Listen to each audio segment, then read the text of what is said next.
Mr. Greg Mourad.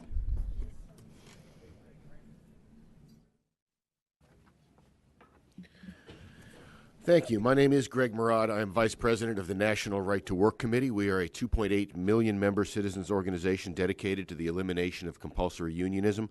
I'm here today on behalf of our 10,000 plus members in the state and all the right to work supporters in Missouri. I thank you all for taking up this bill, which would simply guarantee working men and women in Missouri the right to choose for themselves whether or not a union deserves their financial support.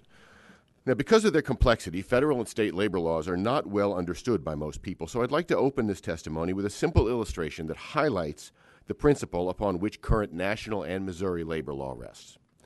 Imagine you are leaving the building this evening when this hearing is done, intending to go to dinner.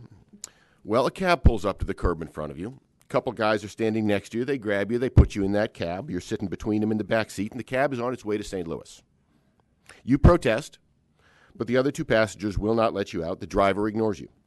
After a couple of hours, they get out to St. Louis. They let you out of the car, but before they let you go, they demand that you cough up $100 for your share of that cab fare. You've got to be kidding, you say. You forced me to go with you. I had nothing to say about this. I'm a kidnap victim. But you don't understand, they tell you. We had a vote, and the majority rules. And unless you pay your share of this cab fare, you got a free ride. No, we have every right to make you pay. This is a democracy.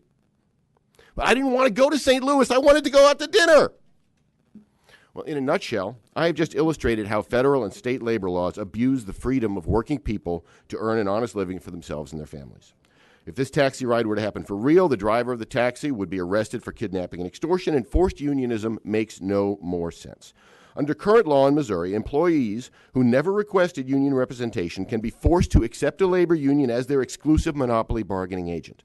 Then, rubbing salt in the wound, they can be forced to pay for representation they never requested, do not want, and in fact believe is acting against their interests. You see, the twin sources of big labor's power are monopoly bargaining and forced dues. And despite what you have probably heard from Missouri's union leaders, and will continue to hear from them, federal law does not require them to represent anybody.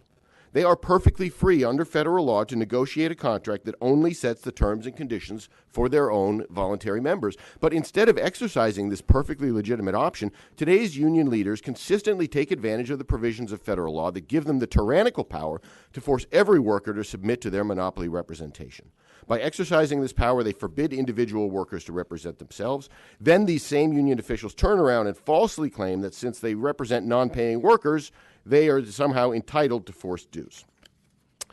The underlying philosophy of those who believe in the right to work principle can best be summed up in the words of Samuel Gompers, the founder of the American Federation of Labor, who urged, quote, devotion to the fundamentals of human liberty, the principles of voluntarism. No lasting gain has ever come from compulsion. If we seek to force, we but tear apart that which united is invincible. Thank you. Thank you so much.